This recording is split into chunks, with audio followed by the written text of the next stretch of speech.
Hello, hello, and welcome to Awaken Your Human Design. My name is Moni. This is Danny, and today we have a super fun episode for you guys.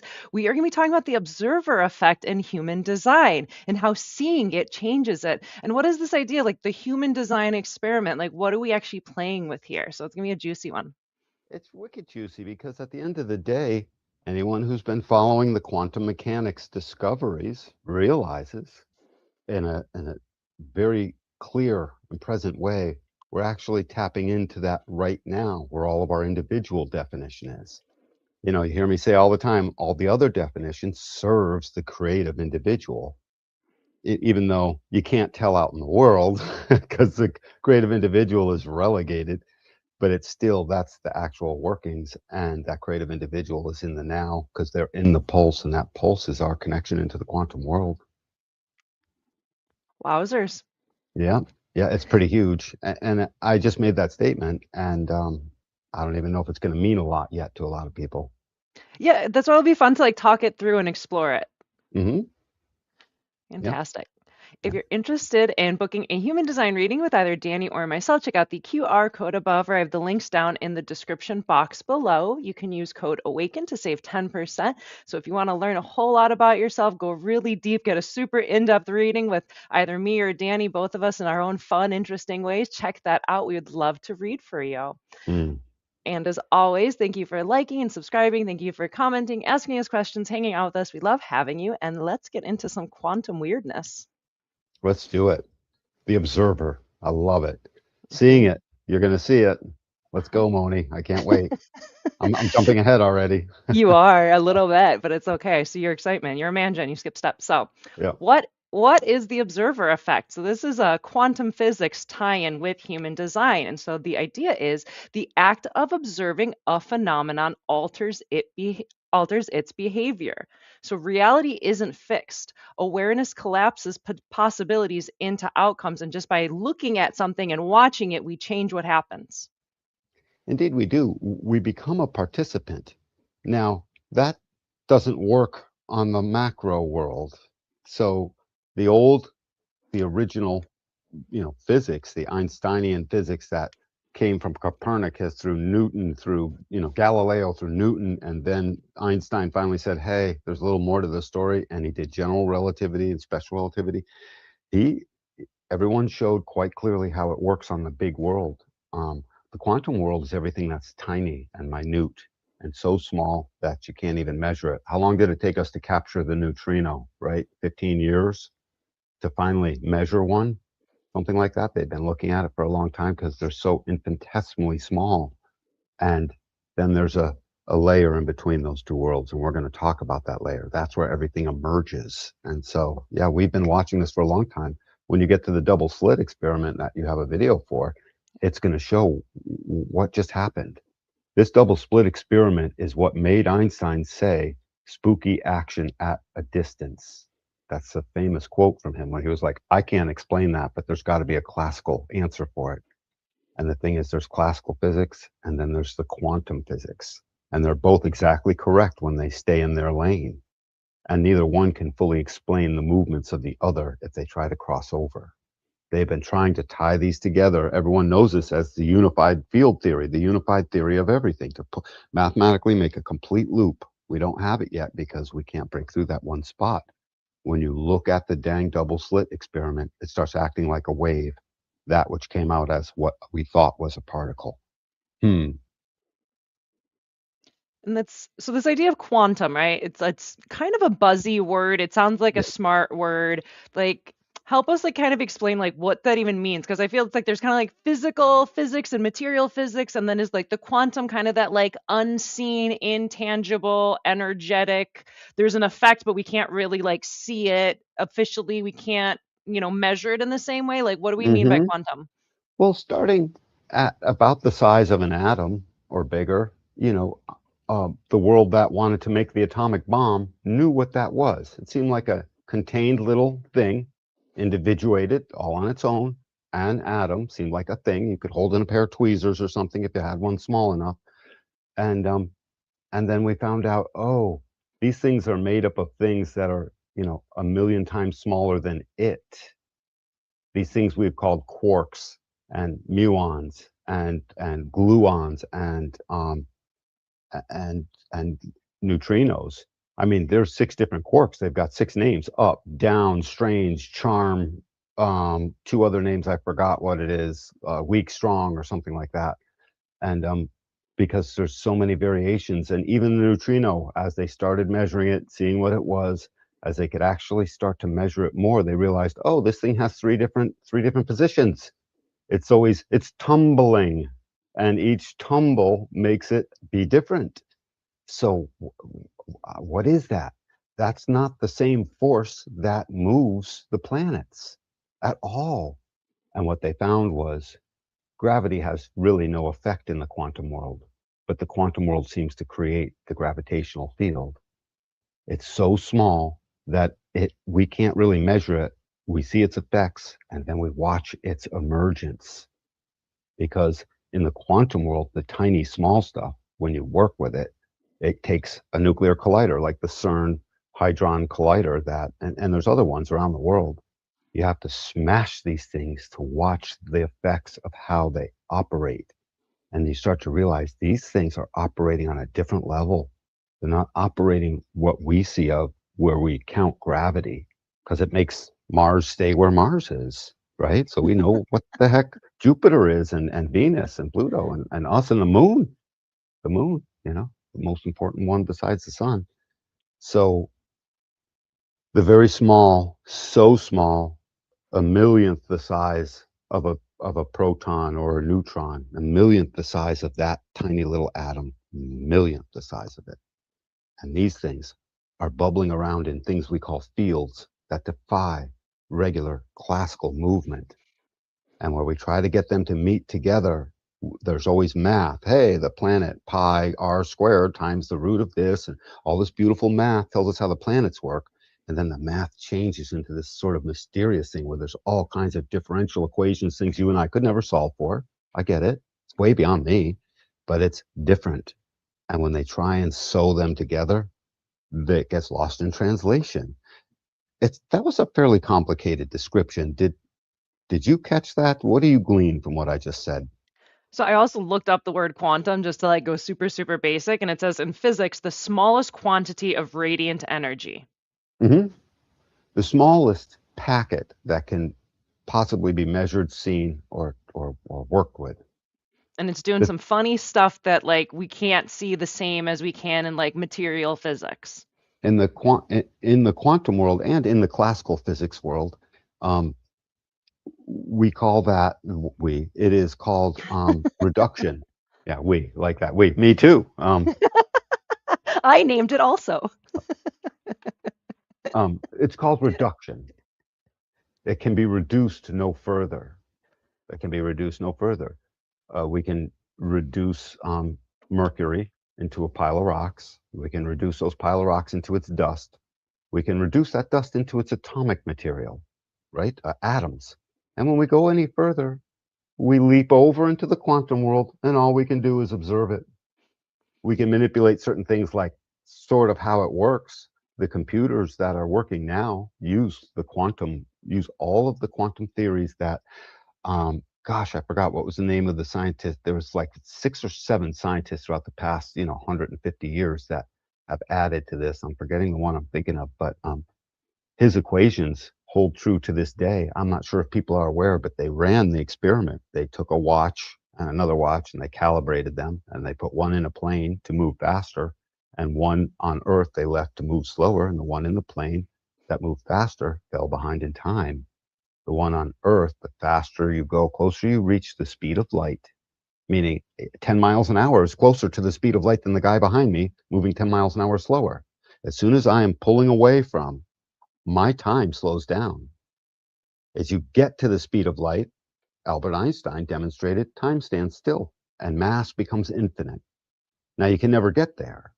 We cannot get to the speed of light, and that was always a problem.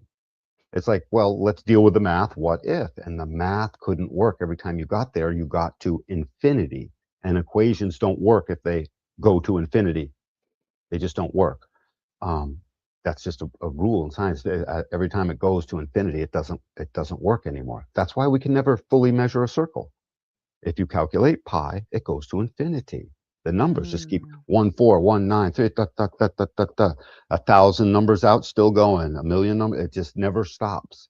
And they tried to calculate it out, some millions and millions of characters, and they couldn't get it. And the point being that when you get to this wicked, wicked small, what's supposed to, we've reduced Mercury to the smallest we can get. And now we see the effects of the quantum world emerging this. This stuff becomes emergent, the classical world.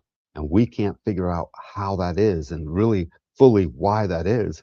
And Frederique, I forgot his last name. He's an older cat. He developed the first qubit, and he came up with the answer that tied right into human design. I sent you the video. I wish we could play a piece of that. He was the Next first time. one. Yeah, he was the first one to actually crack the quantum qubit. That's what they call it, a qubit, the Like the smallest bit letter of Q. the letter Q, um, standing for quantum, Hmm. whereby in the computer it's so small and so fast that it can be manipulated. And just the very experiment of putting a person in a plane and saying, "Hey, your clock moved a little slower than mine down here on Earth," and they were able to extrapolate right out through the Einsteinian physics and that math. Oh yeah, look at that. It keeps going and getting slower and slower until finally it stops at the speed of light. And it was always a giant clue. At the speed of light, everything is stopped. No Mm. wonder things can be everywhere at the same time. And that's a brain twister just to think about it. But that's what they're finding in the quantum world. Everything is everywhere. And what's it answering? It's answering the same, it's not even a question. It's answering to the same statements that have been made by all of our religions, all of our mystical teachings, whether it was Taoist this or Buddhist that or blah, blah, blah, blah, blah. There's 1,000 of them. And the Mayans and the Indians here, over hundreds of years, they all had a word for it. One is all is one. There is, they all had a word for this. We are all infinitely connected. And, they mostly gave it to God. And I do too, for the most part, through the quantum realm. Yeah, Yeah, I mean, there has to be a source point of all of creation, whether you want to call it, God or the universe or, creator source point. Like it would it's seem there does something. need to be a source point. It would seem that there truly does. Someone has to turn on the light switch. Someone has to, so it seems, so it does in fact seem. I don't even need to go there because some people would say prove that it needs to have started somewhere. And with what has come out in quantum mechanics, I can't prove that, which is fine with me. I can I'd see sooner what, say that you couldn't prove that there's not something that created it right, all, because right. something can't come from nothing. Right, right, right. What I does appear provable is that when you accept that love is a force and it attracts, when you accept those two things, and it is everywhere and is infinite, sort of, because that's what we call gate 25, universality of love. It's universal. It's sort of in our genome. When you accept that, suddenly the rest of the math starts to work again.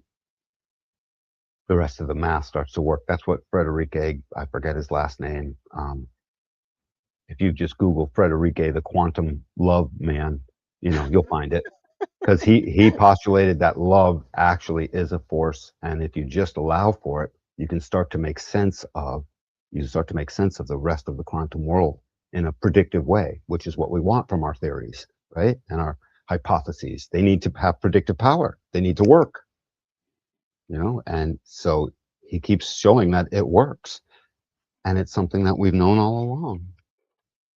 It's something we've Fantastic. known all along. Yeah. Mosey? Mosey. So continuing on, now we have this fun little animated video of Dr. Quantum's double slit experiment. It's about 5 minutes and it's kind of going to lay the foundation of what we're talking about, and it's really fun. So check this out. I can't wait.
So yeah, that was super interesting. The idea that simply by observing, then it changes the outcome, that it's supposed to act one way, but then it's acting, oops.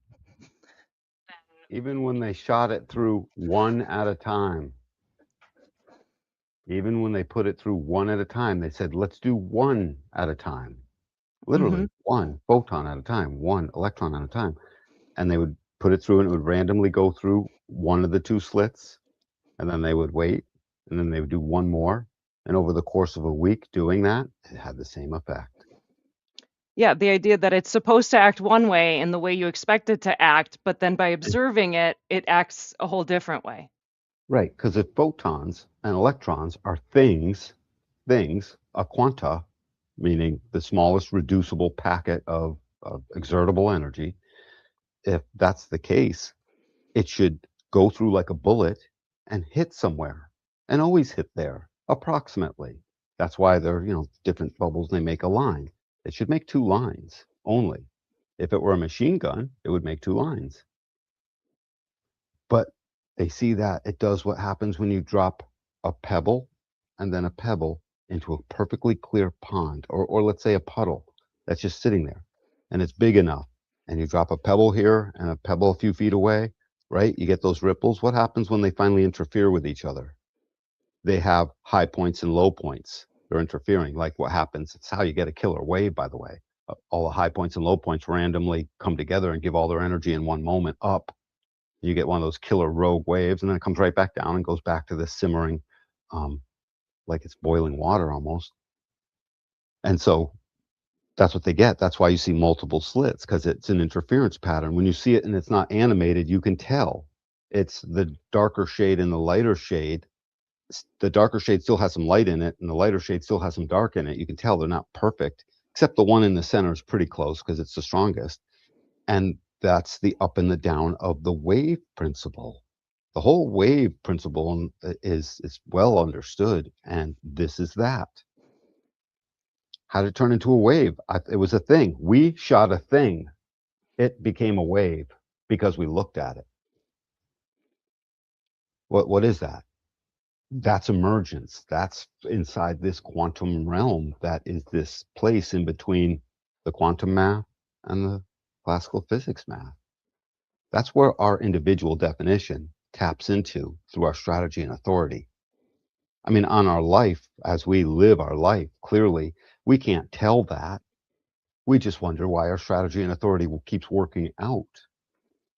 Essentially, it only gets us better the more we follow it.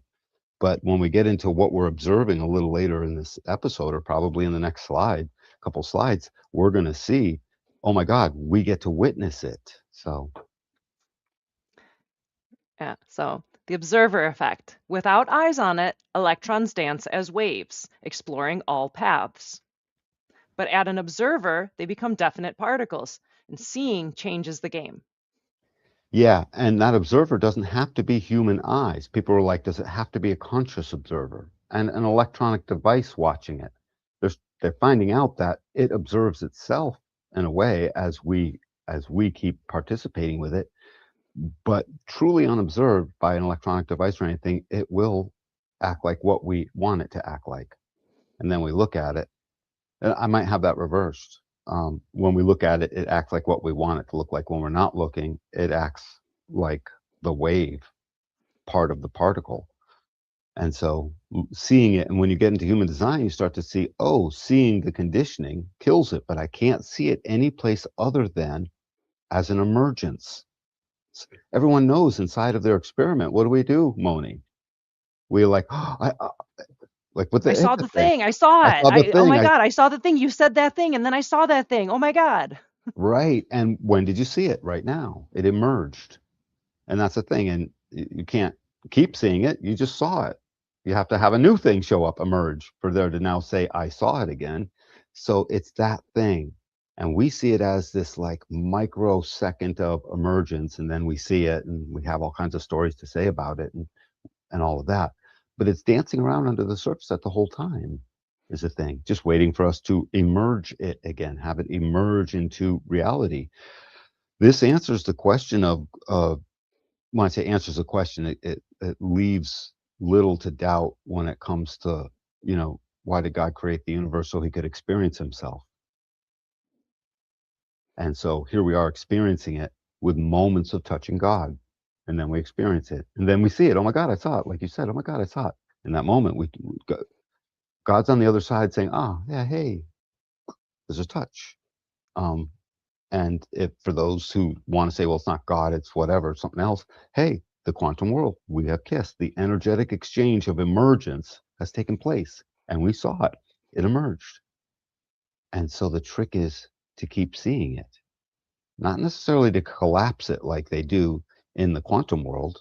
You know, quantum computers are constantly collapsing things to create the answer that we get so fast. We don't have full quantum computing, but we've got aspects of it in there, and it's lightning fast, and it can handle so much.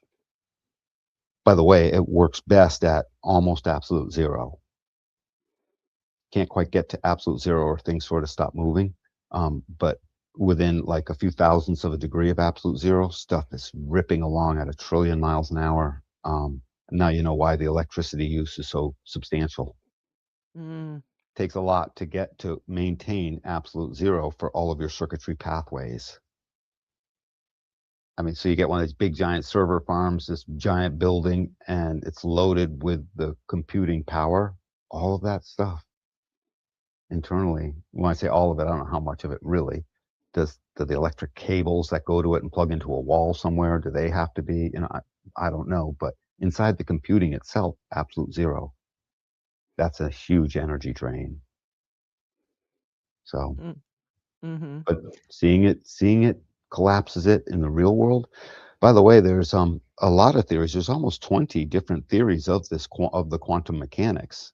That in a way they are competing theories, but in another way, I'm pretty sure we're going to find out that they all are describing aspects of something.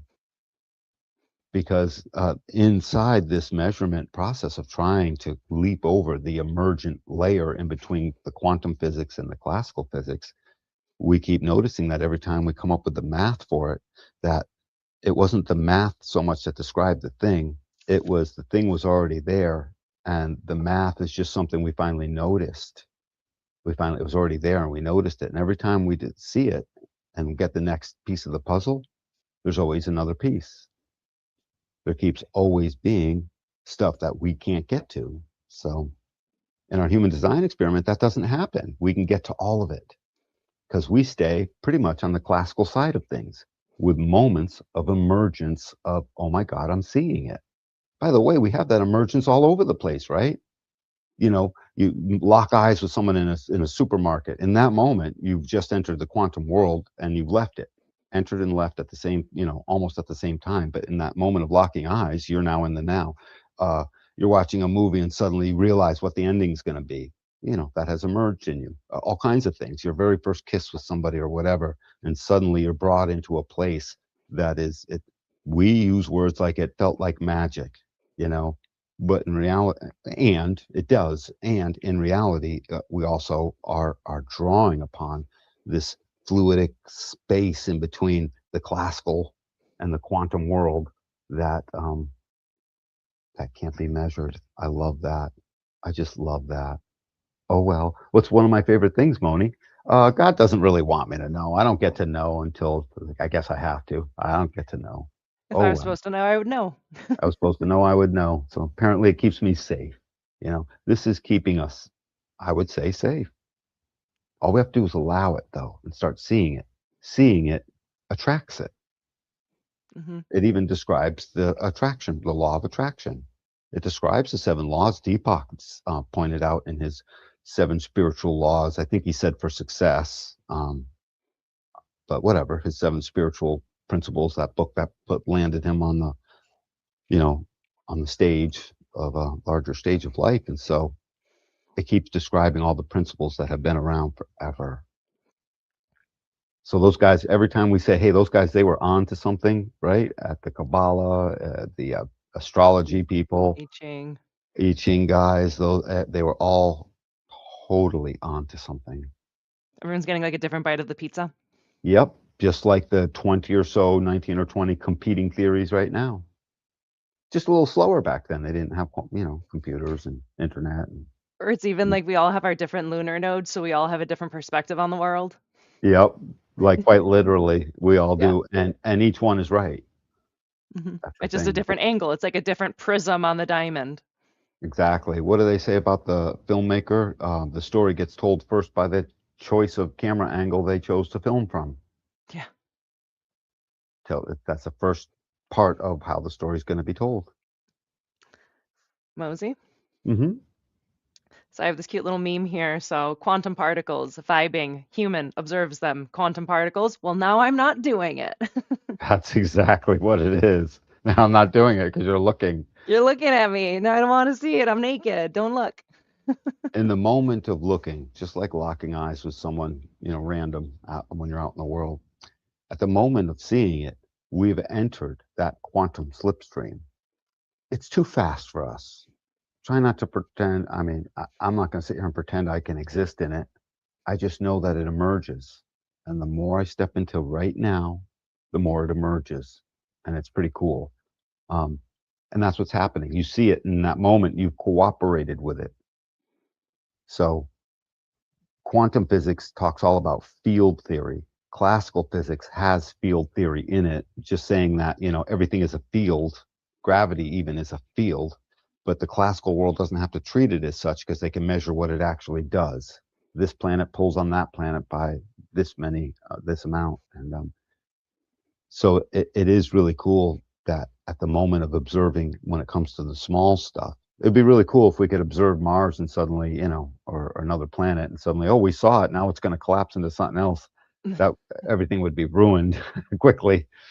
Um, but on the world of the incredibly small, in that quantum world, it's also engaged with the our consciousness field. We have an awareness field of flying around us. We have an energetic love field around us. We have all these fields of energy vibrating at a very particular frequency so that they can stand as their own self, and they keep emerging. Just it's almost like vibrating, waiting for someone to touch it. It's like it's not leaking, and you touch the canvas tent, and suddenly it starts leaking through, and that's sort of what it's like. Mm-hmm. Except it happens immediately, and then it collapses essentially immediately, um, and you're left with the after effect of all that. So, Mosey. hmm So seeing it changes it. Our energy isn't random. It's a blueprint of mechanics. Just like electrons are energetic waves, emotions, pressures change when we observe them. In human design, your chart reveals energetic slits, unseen forces creating interference in life. Seeing them, the shift begins. it wicked does. So this leads into seeing it kills it, right? I mean, I'm It's a always bit saying harsher that. saying it, but yeah. Yeah. Well, seeing it aligns you to your nature, to your strategy and authority aligns you to your true self, and it kills the conditioning. It puts it in a box, and so that's why I just slim that down to seeing it kills it. Plus I'm a boy, I like it that way, um, for some reason. And the thing is, not seeing it dooms you to continue living it. You're doomed. Mm, That's the thing. And in the keep living of it, you'll always be scared. You'll always be frightened by the unknown. You'll always be taken off your guard. You'll always be trying to think of what you're going to say, and you'll forever be lying to yourself in various little nuggets of ways, tiny little things over and over again. And so the shift of noticing that little slit, that, for instance, an emotional wave is happening. Well, the emotionally defined person, approximately 51% of this planet, emotionally defined in their nine centered form, um, they start to get used to, if they're willing to look at it, that process continues to move, and it constantly brings them more awareness, which through their wave allows them, in a way, I would say that besides the sacral and the spleen, that would be the most longest standing um, um, input you would have with that quantum slipstream. I call it that little buffer in between the two worlds from where stuff emerges. And the emotional being, all day long, they can slip into their emotional now and touch that space. Not that you can't do anything with. Don't take it to the racetrack. You can't make cars move, and you can't, make it fill up a water tank per se. You're still going to have to pump the water up into the tank or whatever it is you're doing. But you do get to see the wave itself and how it brings you more cognition and more capacity to emotionally become clear on what you're really supposed to do. And if you were 4 years old and I saw you in your emotional wave, I could just say, "Oh, don't worry, kid. You're about to get smarter." And that might have put that child at ease a little bit more, just realizing that, because that's what happens. You let that slit unfold and it turns into a wave, and then you start looking at it and it collapses back into an awful life. And then you stop looking at it and it's back into just a wave, bringing you more awareness and making you clear on what is the right choice for you. Remember, that choice is here on this side of the equation in the classical physics world. That choice is going to equal something. It's going to equal something. Um, but we're still constantly tapping into that quantum world. And just look to your individual gates, whatever they are, even if there's only one. This is your first, your whole nine centered form and its capacity to be in the now, and your awareness is in the now. That will slip into the quantum realm, even if you didn't have any individual gates in your body graph. There's probably a couple body graphs that have none. It wouldn't matter, not even one bit. But do look at your individual channels and your individual gates and start imagining how they bring you into the now and how that particular hunk of creativity in you wants out, it wants to come out, and is forever waiting for the right moment to do so, almost outside of your awareness to become creative in that way. It acts like a pulse and it acts just like what happens in the quantum world. Emergence. The pulse and emergence are synonyms in the way I'm using them. Why don't you Mosey, explain the yeah, well, explain the pulse a little bit because sometimes I brush over that. you're asking me to expand the pulse? Which pulse? Yeah. The individual pulse? The Which pulse? individual yeah, the individual creative pulse, the thing independent of will. Well, it's like the individual circuitry works in a pulse. That's why it Yeah. has like the melancholic state to it because it's just like waiting, waiting, waiting for it's like almost waiting for the heart to beat again in a Mm. sense. And it's like if you're just sitting there in anticipation waiting for your heart to beat, like yeah, you'd probably be pretty stressed out and like melancholic and sad about it, but eventually it will pulse again just out of nowhere. You can't make it happen, you can't force it, you can't anticipate it, and then there's like a surge of electricity to be like, ah, haha, energy, individual energy, getting me going to like this pulse of individual transformative creative energy. Yep, and it shows up in a pulse, and I've always pointed out that pulse meets the definition of what in the Bible in Genesis we call creation. It wasn't, and now it is, right? Let there be light. There was no light, Kaboom. now there is. Boom, there is creation. I mean, that's what I never read Genesis, but everyone talks about it, Never and read that's what Genesis? I don't read any of that. I let people tell me things, and then I let it wash into me. Um, That's one way to do it. that's how I do it. But isn't Genesis is all about creation, right?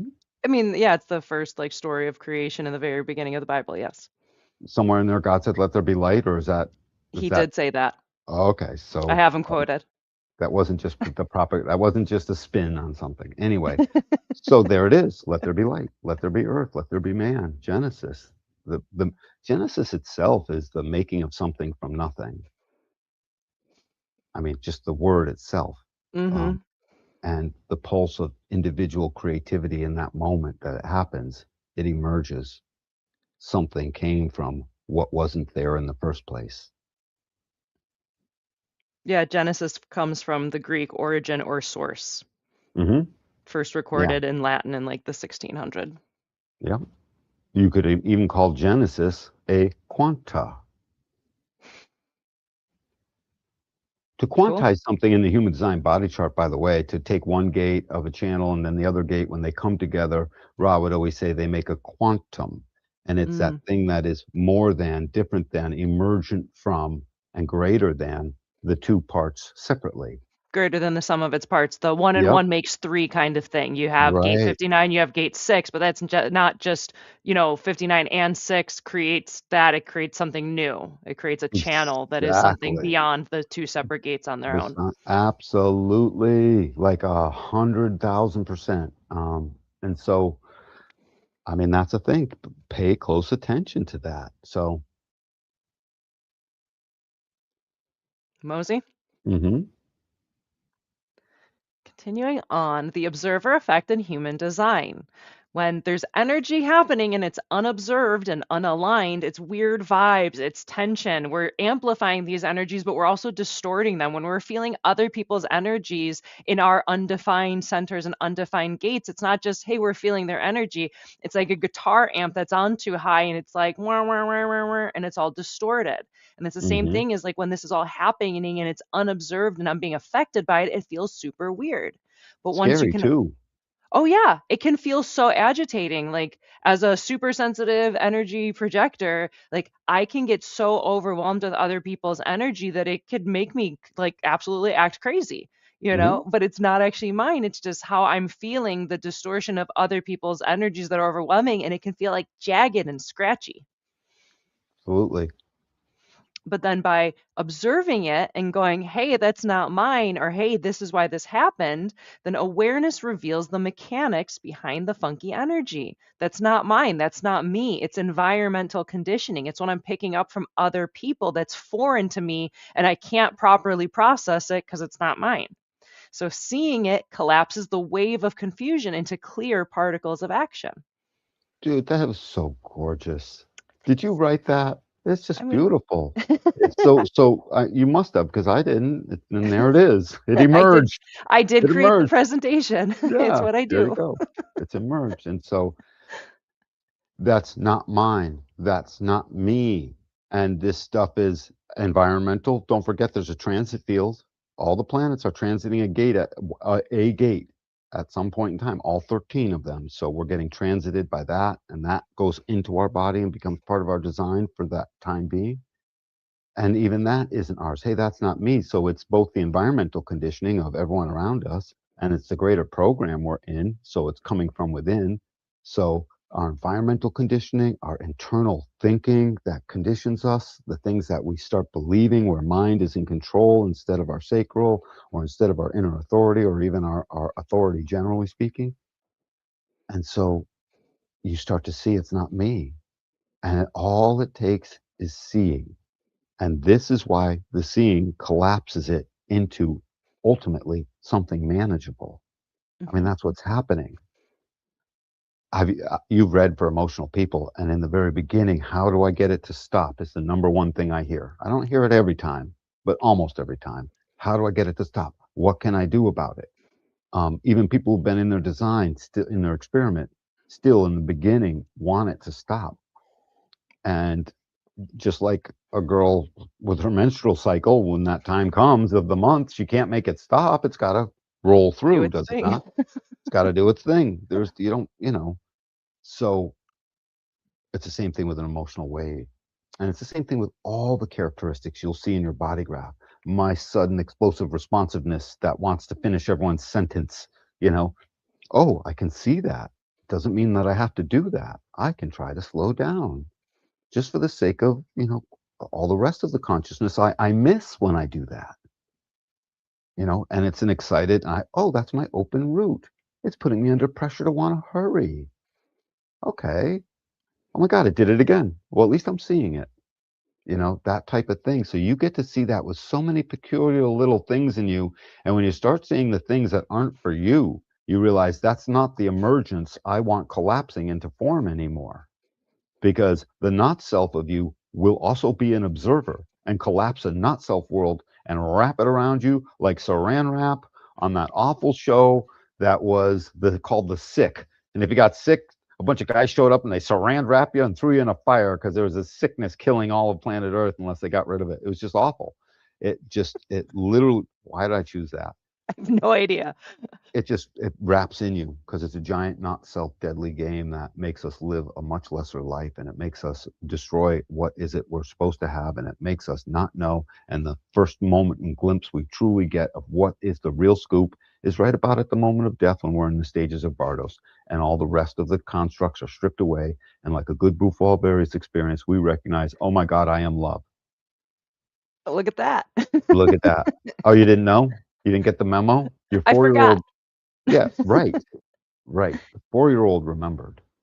They just didn't have the language for it. We remember the 4-year-old. So we should remember the 4-year old and bring them back in as a member of our life that tells us the truth all the time. But back to the collapsing of it, when you start to see, I mean, Moni, we could if you and I sat here and just made a list of things we could rattle off, you and I could get to 100 inside of 15 minutes of things we could rattle off of stuff that when we read for you, you will suddenly see. And when we show you what you are, these channels that make up your definition, and then you start seeing what you're not, you'll see there's so much more of what you're not drowning out who you are.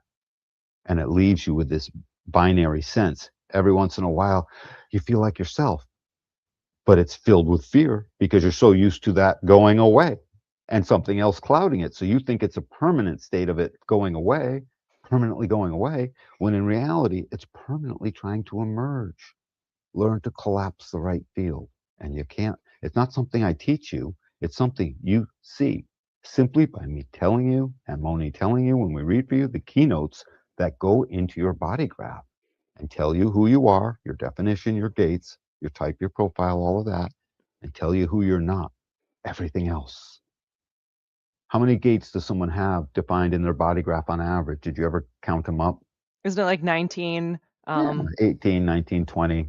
Because some overlap typically, but yeah, around there. Yeah, right around. That's it. That's all it ever is. And if someone has 21 or 22, that's a lot. And if it goes as low as 16 or 15, that's low. It's never. It's always in this tight little realm.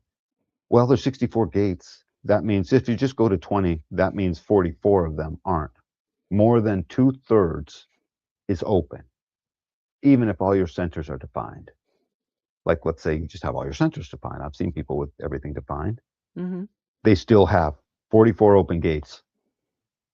So most of them is open. That openness is what conditions you. And that openness is this thing that because you keep receiving information through the openness, the not self mind convinces us all that it's something we need to hide, we need to fix, something we're potentially embarrassed about, something we don't want to tell anybody, something that we think is a problem, all of this bad, bad stuff. Well, that's 44 things. If you take 44 things and allow that to keep doing that all day long, they're going to be a toxic soup of stuff I have an issue with. Even if you think you're like, oh no, I'm happy. Let me dig in. We'll find out there's stuff that is stopping you. And then that claim won't hold true for like 1 out of 1 million people, I guess. What would that number be? 1 out of 92,000 people that won't hold true for, and the rest it will. There are some people that just, for whatever serendipity, They got they to live figure it. it out. And they don't even, probably don't even really know per se. They just live it for whatever Hmm. reason. They Yeah. just fell into it. Yeah, Yeah. it's like I love the idea of, we talk about the human design experiment and like the idea of like it's a game. It's a fun thing to play along to because it's like you can get so overwhelmed looking at the chart and there's all these colors and numbers and all these things and can feel so overwhelming. But if you look at it as like a game and as you learn things and you get to start to see how is it when I try to initiate? How is it when, I am caught up in someone else's emotional wave or someone else's sacral energy. And when you can get past that, it feels weird. It feels weird. I don't like it. And actually understand why it feels weird. Like I've shared this story before, but hanging out with a friend and she has music playing and it's a DJ set and it's like winding down right as our other friend shows up. How's the drive? Oh, it was great. I was listening to this great DJ. So this other friend, this unknowing projector is like, oh, put on some music, put on the music.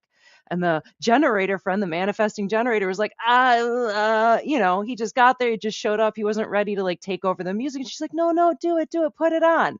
And he got wrapped up into not listening to his sacral response and trying to, okay, I got to take care of the music. I got to make it happen. And he's trying to get it into the internet and the Wi-Fi code isn't working. And that tension is starting to bubble up. He finally gets into the Wi-Fi and he's trying to get into the Google Cast projector and it's not working. And the tension is just bubbling up and you could just feel this agitation in the energy around us. And it's starting to get spiky. And I'm starting to feel all glitchy projector about it. They finally get into like the Google Cast and he's setting it all up and he gets the music going and the DJ's on and it is not the vibe. And everything in the energetic space was so tense and so agitated and so uncomfortable. And if I try to say something, it doesn't work and I'm going to make it worse. And everything is getting weirder and weirder. And then he's like, I don't know what happened. Everything's weird. Da da da. I'm just going to go. And the projector's like, no, no, don't go. He's like, I don't know what's going on. I just don't know what's going on. I was like, do you want me to tell you? He's like, yeah, I got a sacral response. I was like, you didn't listen to your sacral. Your sacral said no. You didn't want to put the music I on. don't But wanna. Uh-uh. but literally the moment that I said you didn't listen to your sacral response and he observed why that energy got weird and why his sacral got all frustrated and agitated, he saw that and it dropped out. All the tension that was in the room that was feeling like jagged spikes completely dropped out of the room and we all bust out laughing. And it went from the most tense, agitated, uncomfortable for everybody into, oh, he didn't listen to his sacred response. And that's why it got weird. And it's like the quantum particles were like, oh no, you saw me, run away. And they just ran off and it just dropped out of the room.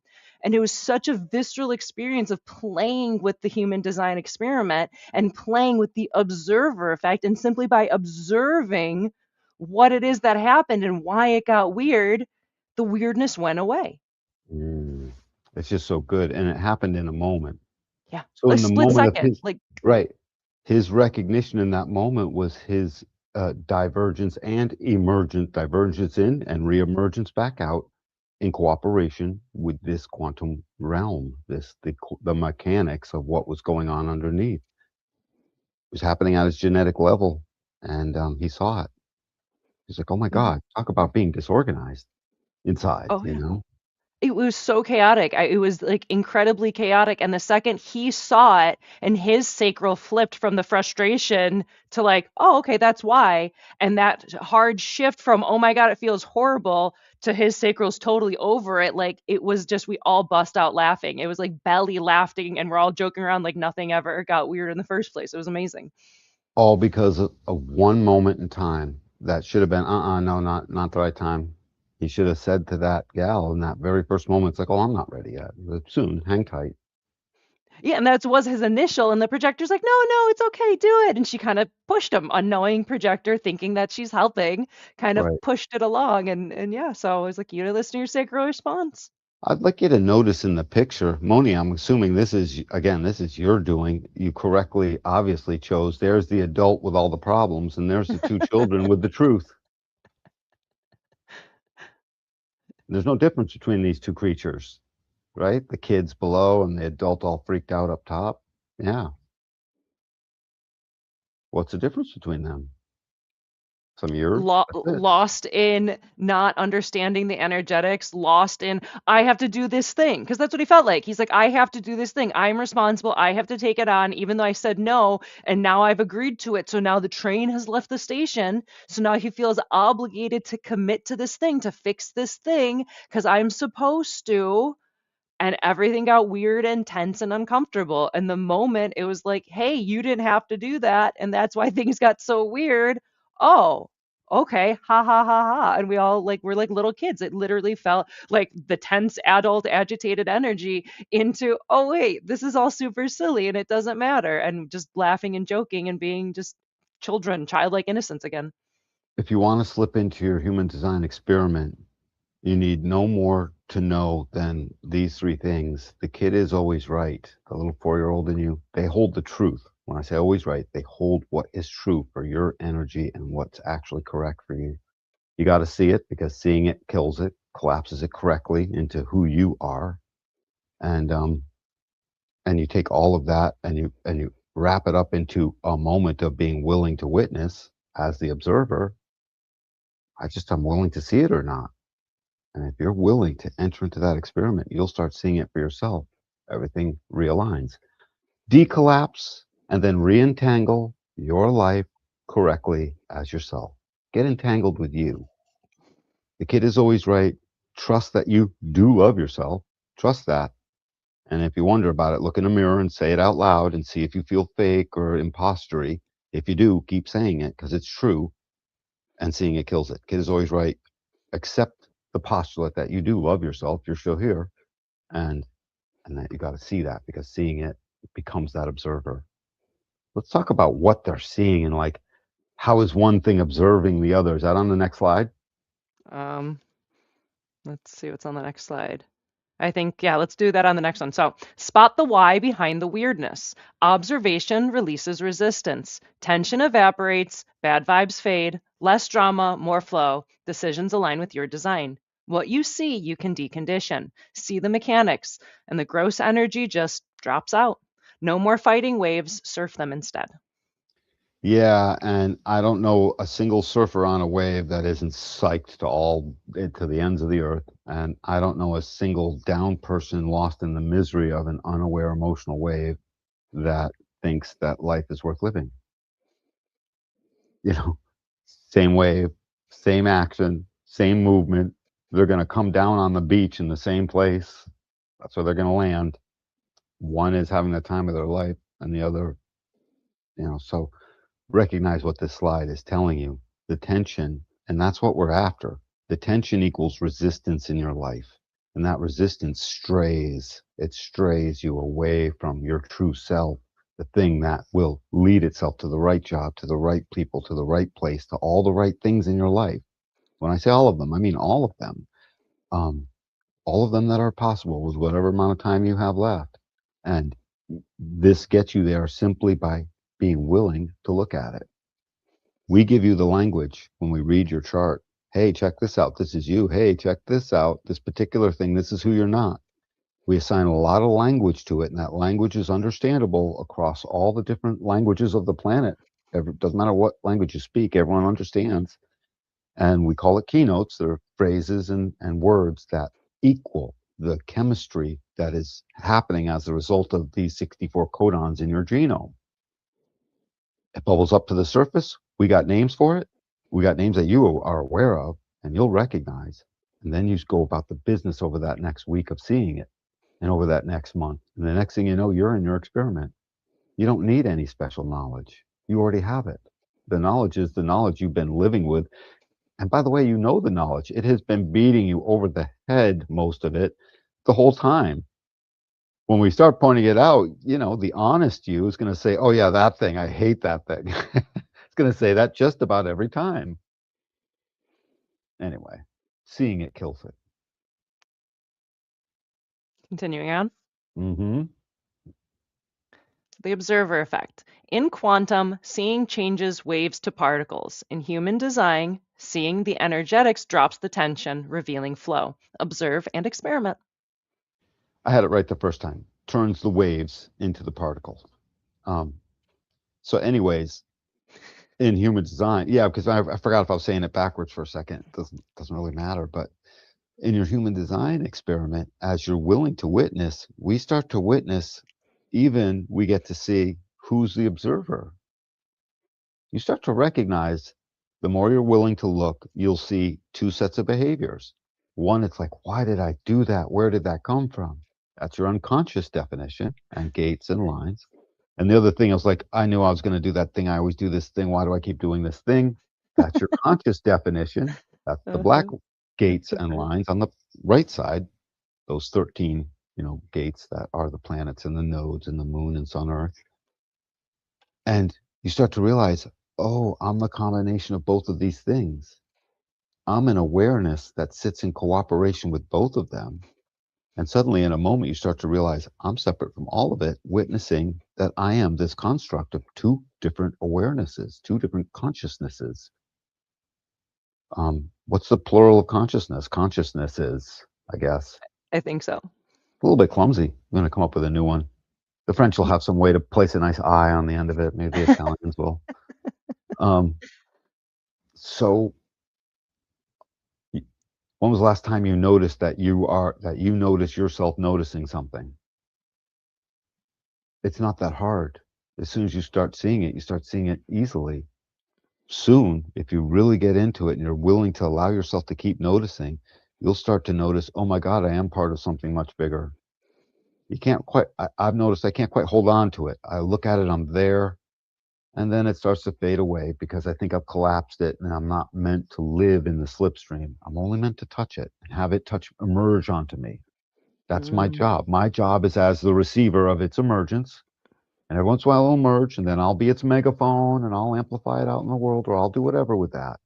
Here in the classical world, where I get to walk on a planet that has gravity that pulls me down at 1 g, and when I'm near sea level, um, great. That's great. I love that. Moni, you can knit up a scarf in this classical world. You can't in the quantum world. The scarf Oh isn't no. anything yet. Yeah, so don't go there for too long. There's no knitting down there. Oh no, I can't live There's there. there's no nothing down there except emergence. Except Mm. emergence. Yeah. And that's what's waiting to come up through us. So sooner or later, through your observerness and watching, you will ultimately realize, oh my God, I'm part of this whole great big thing. That's why the yogi went up to the hot dog stand guy and said, I'll have one with everything. And that was supposed to be a joke. That's like, of course, you'll have one with everything. One and everything are the same thing. Um, but we're differentiated down here in the classical world. We've separated. And that's why, if you've ever wondered why Ra would always talk about living our existence within the illusion of our separateness, it's because we're basically collapsed into form. We're just quantum material waiting to uncollapse back into one, the fields of oneness. And that sounds a little bit hippy dippy weather vane material. That's a reference from my time. I'm 60 years old, so I mean I get to say that. But the hippy dippy Reminds weatherman is what we called him, and I forgot what he was. He was like a Cheech and Chong character, and he just had wisdom. That was all he did. Out of his mouth came nothing but wisdom, and it was pretty cool. I was thinking of that Dr. Bronner's like all are one, the soap with all the Yeah, yeah, yeah. yeah. I love that. Uh-huh. Dr. Bronner's was probably one of them. He's Mhm. probably a contemplative man. You can see yourself. Just be willing to look at it and recognize you're the combination of two things while we're here in form. And while we're here in form is temporary as it relates to time. And that's great. Lucky us.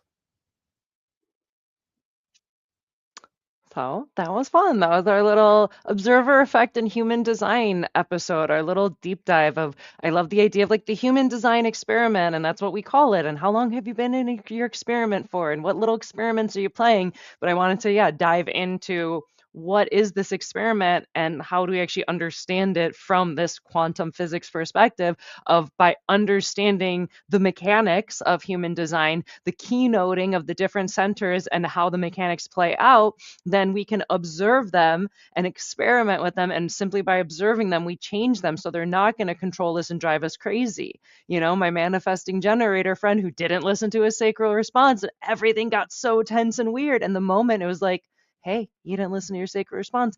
All that energy dropped out, and we were all busting out laughing. It was so tense just a split second before. And simply by observing, why did it get weird? You didn't listen to your sacral. Oh, no more weirdness. Like, that's such a wildly empowering and an exciting way to explore and play with the world. I love it. It really is. And the thing is, we have that happen all the time. We just little things that we notice that aren't quite so profound as that moment that was all amped up with lots of different energies. But we have micro moments of this all the time, Oh, is a yeah. thing. And it's just really good. I feel like there was something that we didn't quite cover, but I really want, I love the idea of people getting to the point where they can be aware that they can see themselves. Why did I do that? Oh, I noticed myself doing that. It's as if you're separate noticing and to get to see it, and that ends up becoming part of the experiment itself.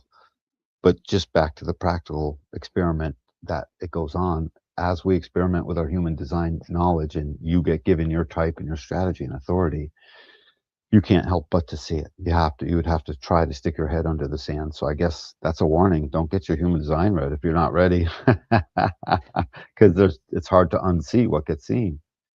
Yeah, you can't. Like, now you see it unless you're just like completely turn your back on it and you don't want to You can engage you with can it. tune out, and I've seen people tune out, but it's still sitting there in the back of their consciousness somehow. It sort of has to be. It's like that guy in the Matrix who's like, I don't want to know anything. Send me back. I want to taste a piece of steak, even though I know it's nothing.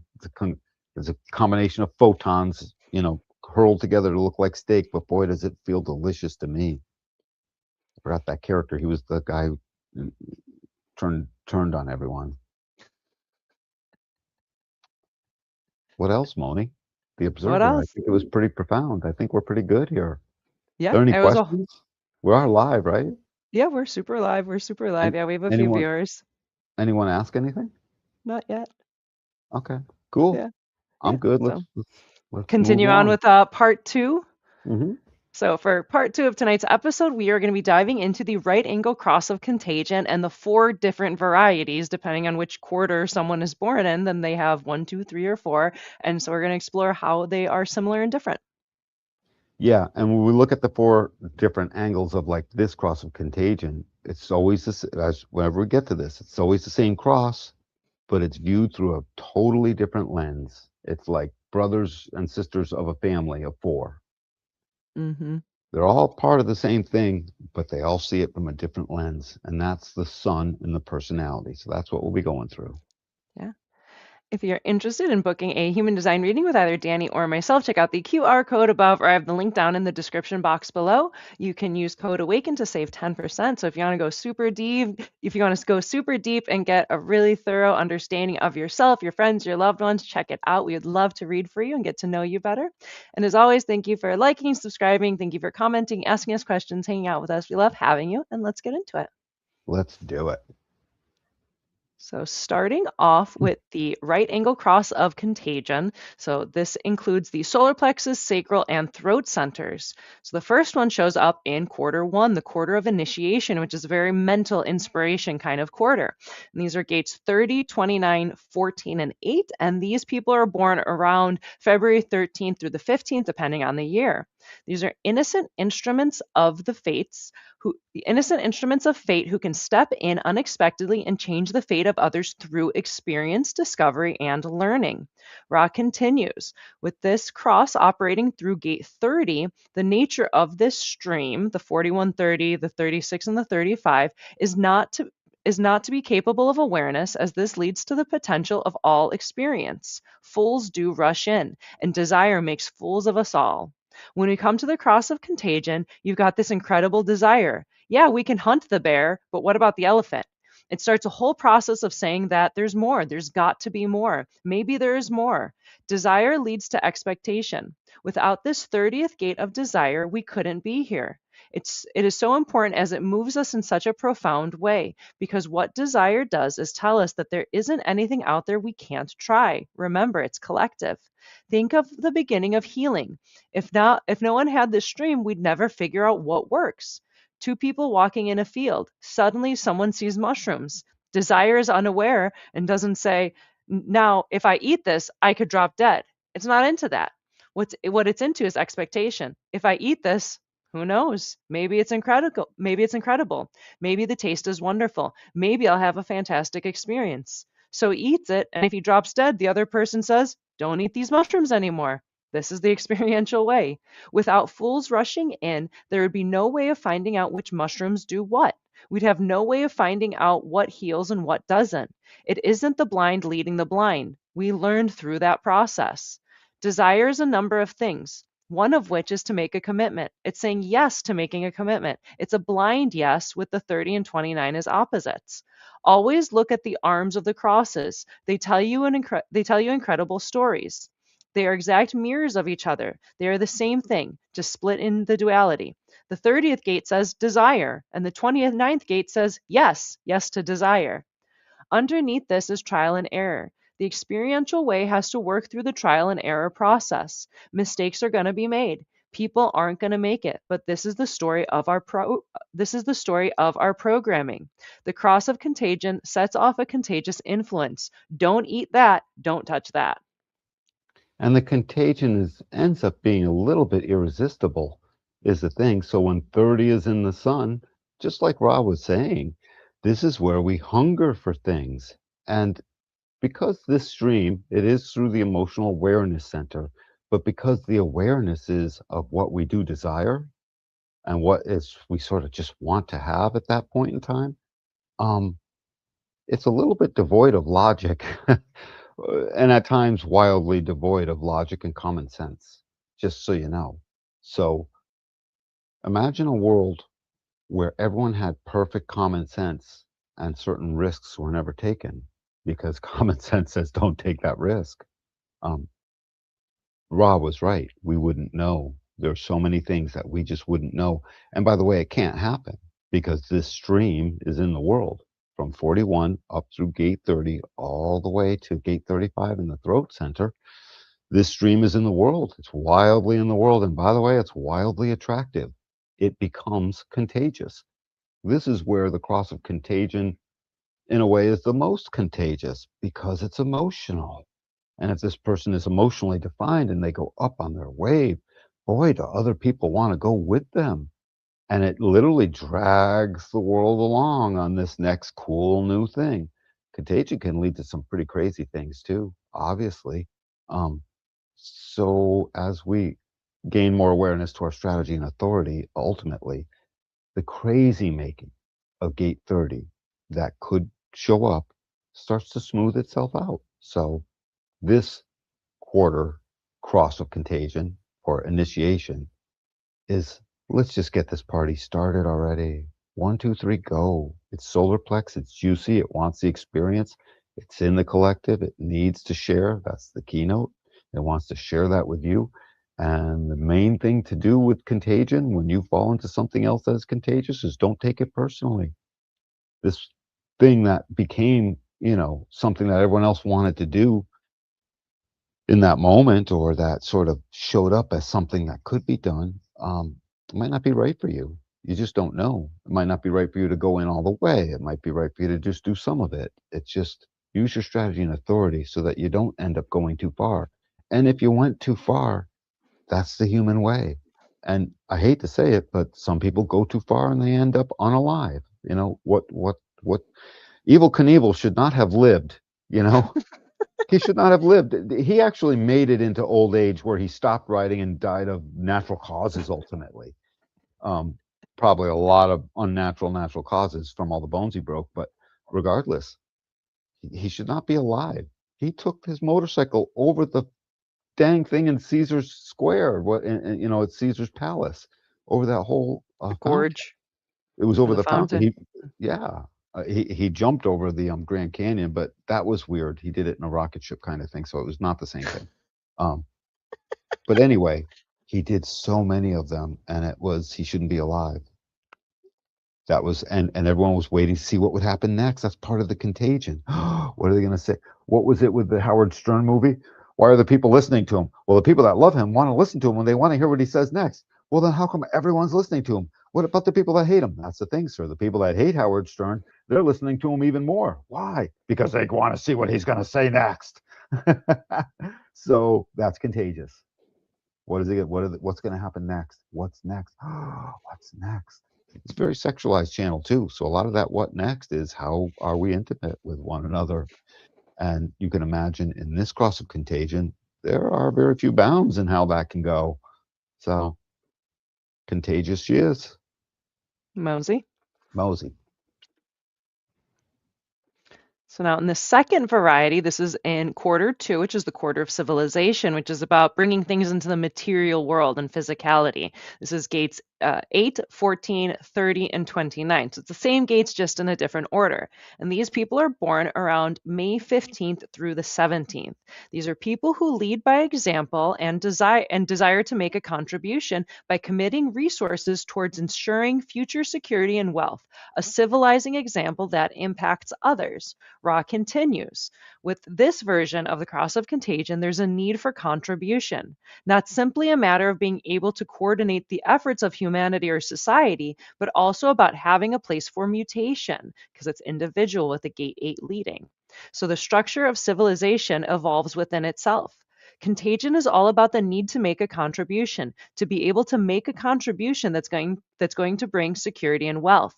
Now, contribution is about being an example and taking individual responsibility. This is very different from the collective and tribal responsibilities or the direction toward bringing the tribe together that we saw in the first quarter. This is something different here. Being an example because it's an example that can get others oh, it's being an example that it can get others to make commitments. Also, if you're living in a communal environment, only the individual is going to be ready to take the risk to enter into something different, to make a contribution in a different way, which may lead to the rest of the community accepting that and adding that to whatever is involved in the process, whether it is a change in architecture or change in the way society is structured. As the cross of contagion, it never leaves behind the desire or the expectation that desire brings. Like this kind of pioneer spirit where a community would get together to dedicate their time to building someone's barn for them.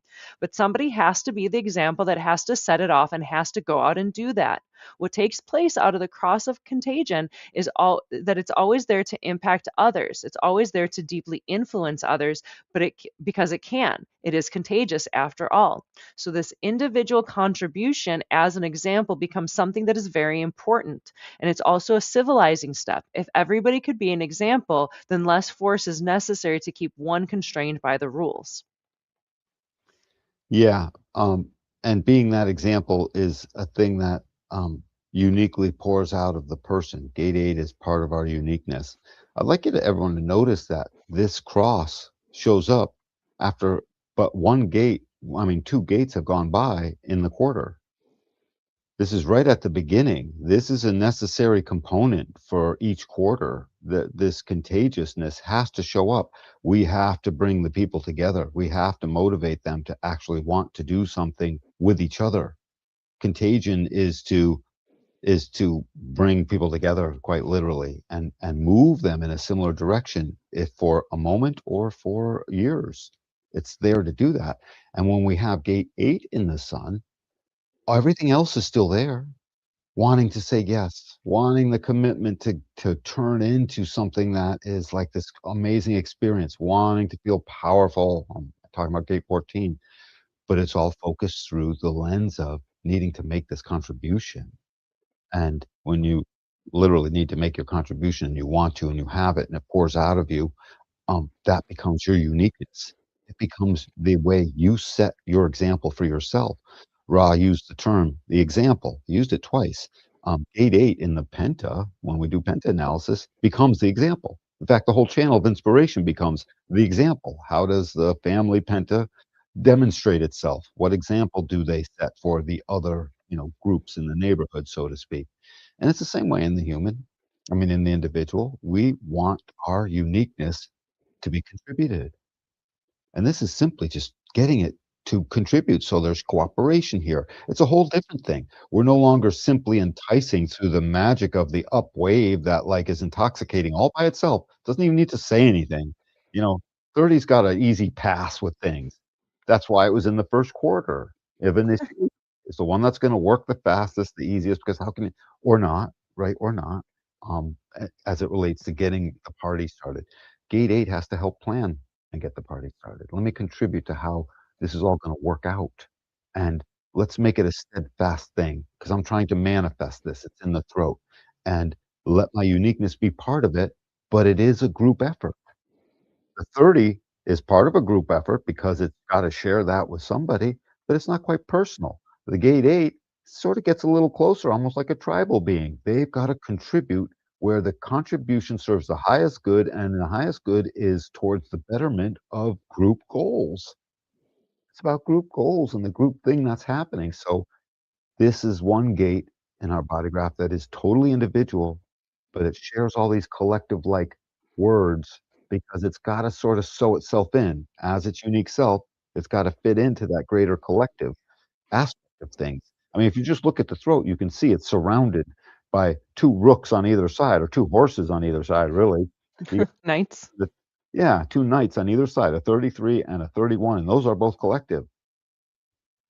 So it's sorta gotta worm its way in and let its uniqueness stay the same and then contribute its thing, and that's an endeavor. That's a thing that it has to do because ultimately to be that demonstration and to be that example, it's no good to be an example if your example sucks. However, it's perfectly fine to have an experience if the experience sucks and then because you can convince yourself it'll get better.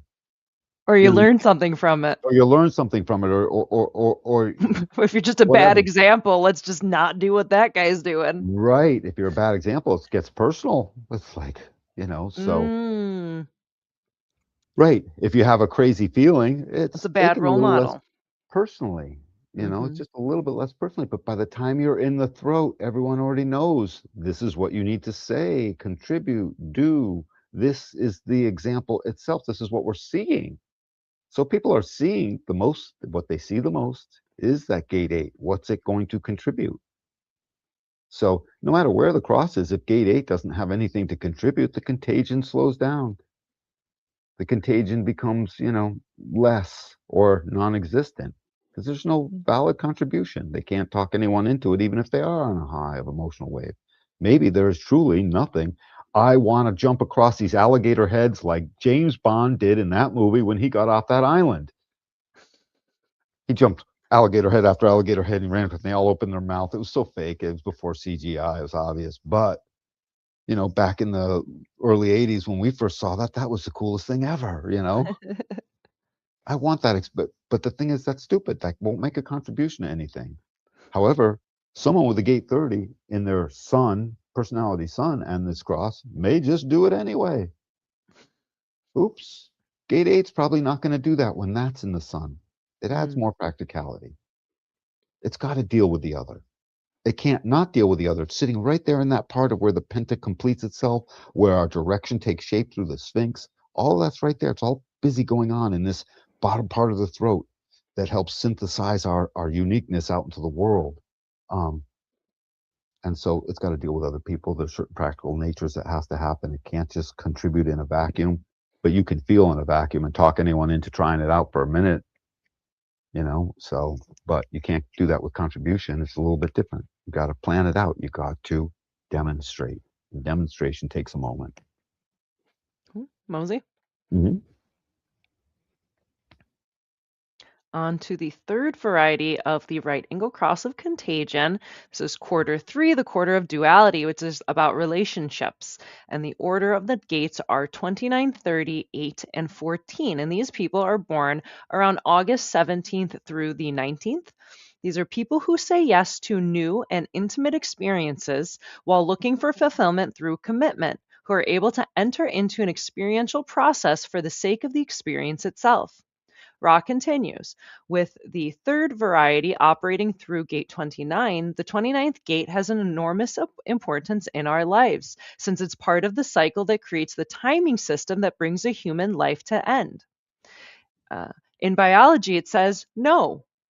We all start a cycle that leads to our deaths. In looking at this third variation of the right angle cross of contagion, with the 29th gate saying yes, of making commitments, it's part of the abstract process. It's the part of the channel of commitment that leads directly to the love of the body with gate 46. So the 29th gate is always looking towards it for the fulfillment of the commitment. This commitment is going to lead us into intimacy and reproduction. With the right angle contagion with the sun in the 29th gate, these are people who are leaping into things. Of course, they are often casualties. It is not that the 29th gate is a plague, it's not, but it's one of those gates that is brutal on the ignorant, just brutal. What happens to the 29th gate is that if you overload yourself, if you burden yourself and weigh yourself down until you finally collapse, breaking promises. This is the cross of breaking promises. It's not supposed to be, but it is what it is.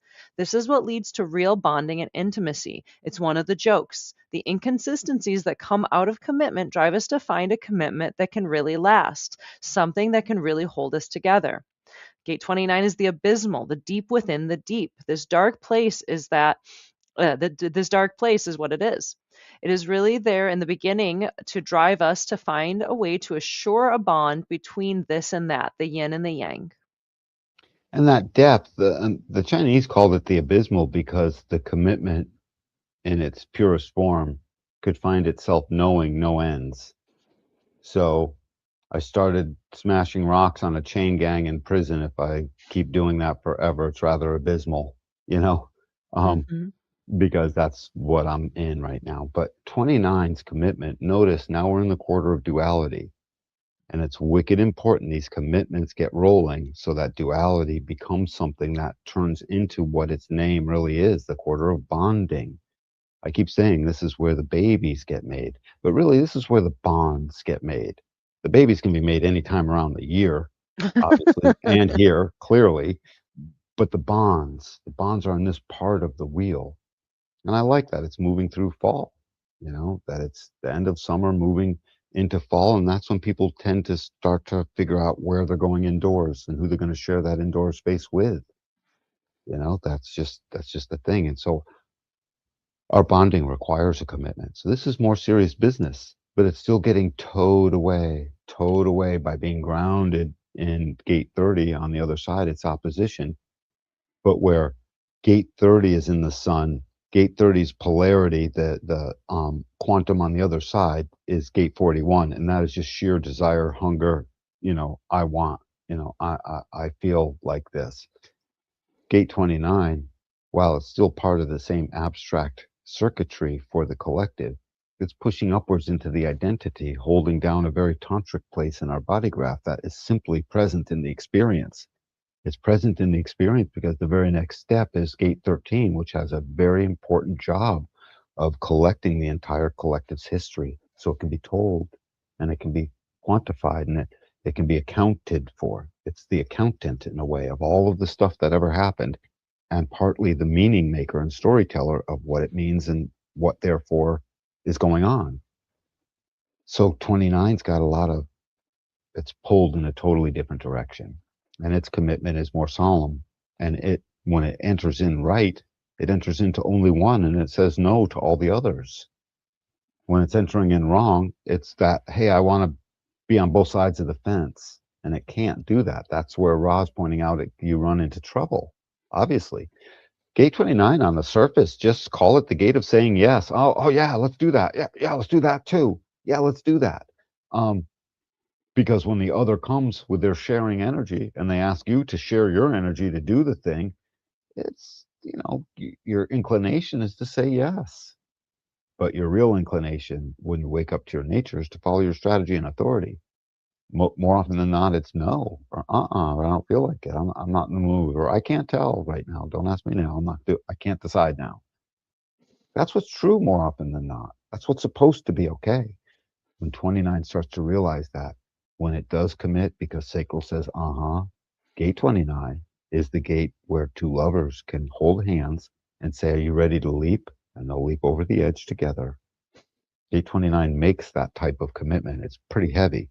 30 isn't that type of commitment. 30 is like, you ready? We'll jump over together, but doesn't mean we're married, And 29 is like, and I do, and we'll jump over together. They're two different energies because the Hmm. sacral energy is saying yes, and the sacral is the source of our it's the actual sexual apparatus on the planet.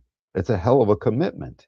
It sits right next to gate 59. If you look at it on the body graph, it's part of this whole commitment process. So commitments are serious. Gate 30 is wanting to just try the thing, a lot less serious, sort of more contagious because it's emotional. Um, so 29, when it is in the sun, it will tamper it down.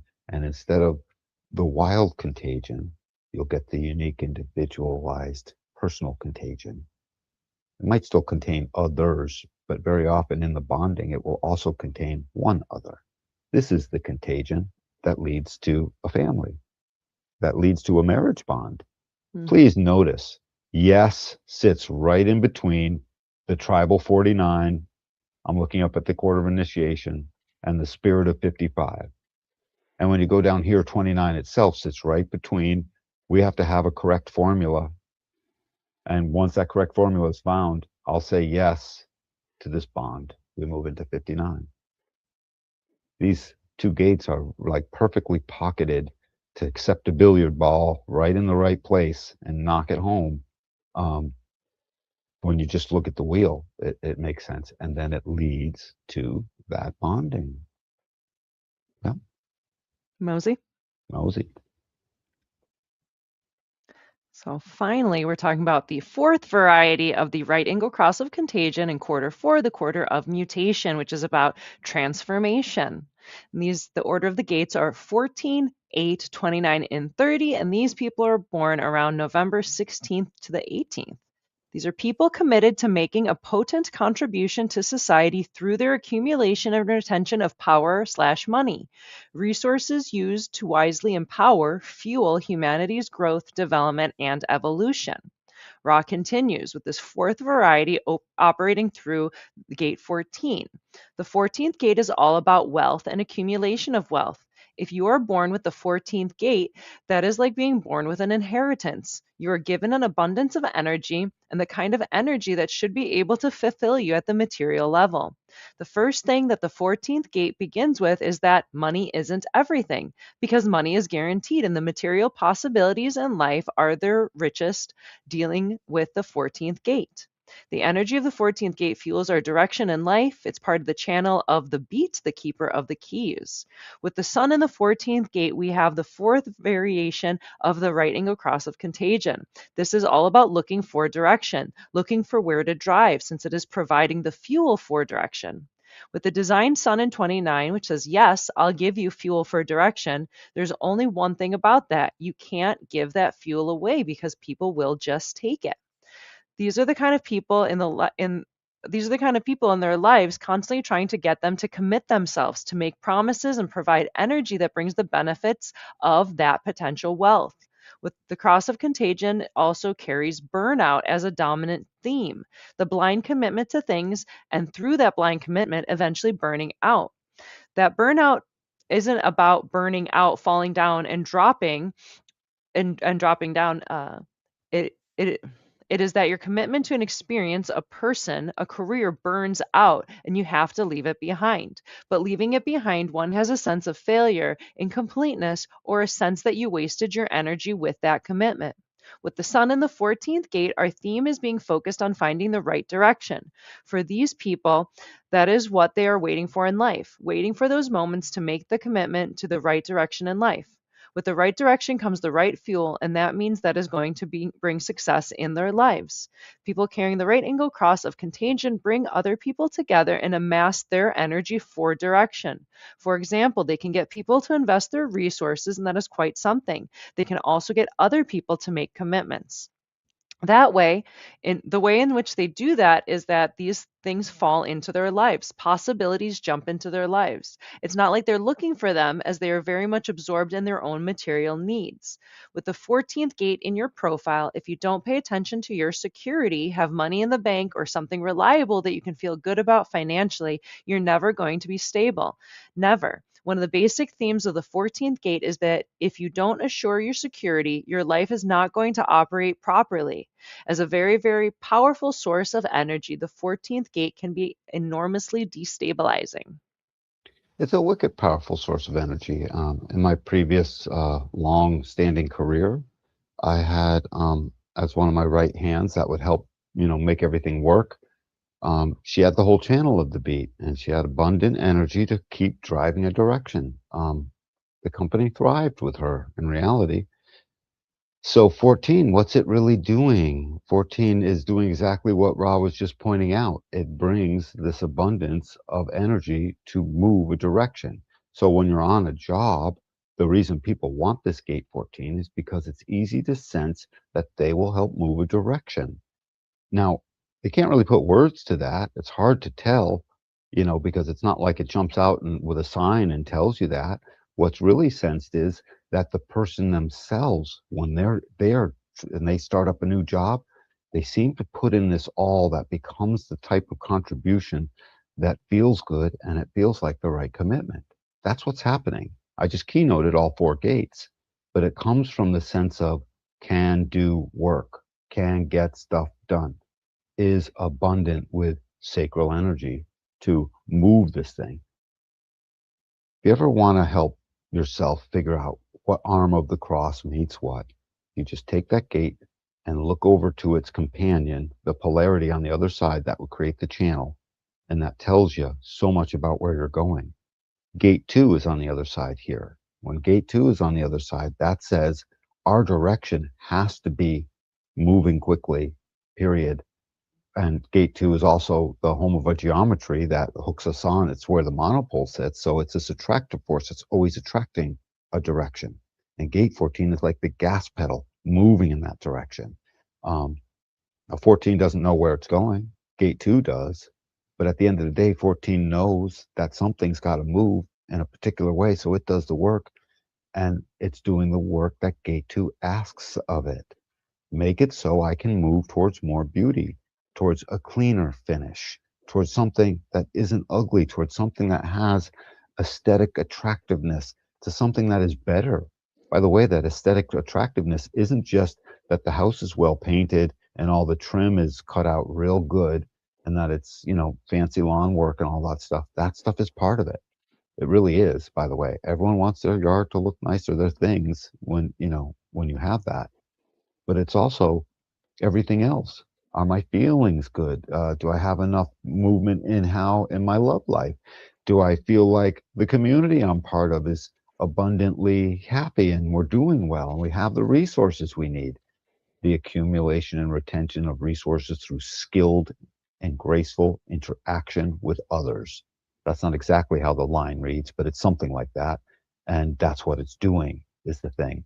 And so when 14 looks at gate 2 and gate 2 says our movement is towards more beauty in every possible way, especially when it comes to more communion, meaning allowing my love for my brother to at least be, rather than hate, more communion and getting along.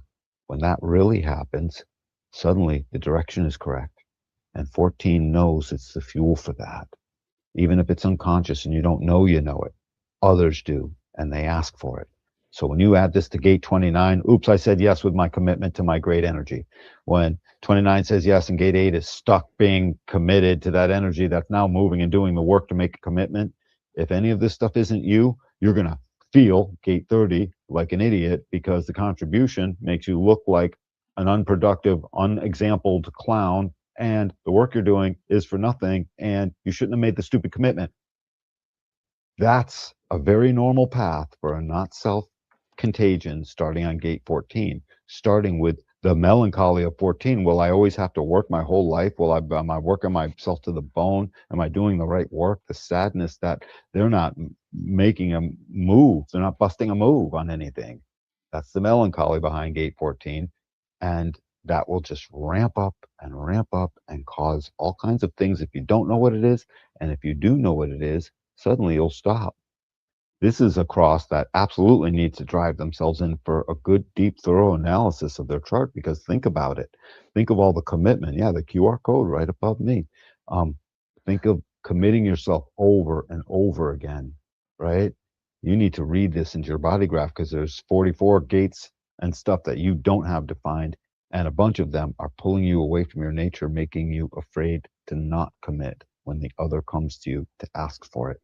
So that's one thing we got to get off your shoulder right away and just recognize if you have it in this is the quarter of mutation couched in between 34, the gate of power. So what we're supposed to do has the same explanation from before. 43 is right before it, meaning we have to know why. 43 needs to know. It's the actual knower. And in the body graph, I guess you could say gate 24 as well, but 43 definitely is. And so we need to know, then we need to commit, and then we release our power in gate 34, and the phoenix can rise.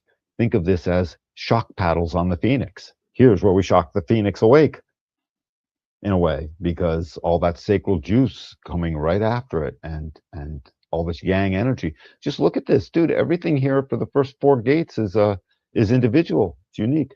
Maybe even the first five. What is that fifth note? Nine turns into and three. Okay. But yeah, it's this whole beginning of the quarter starts out unique, individual, freak, power, powerful, moving, and uniqueness is what this is all about. So please, your strategy and authority will say, no, no, that's not my uniqueness coming out.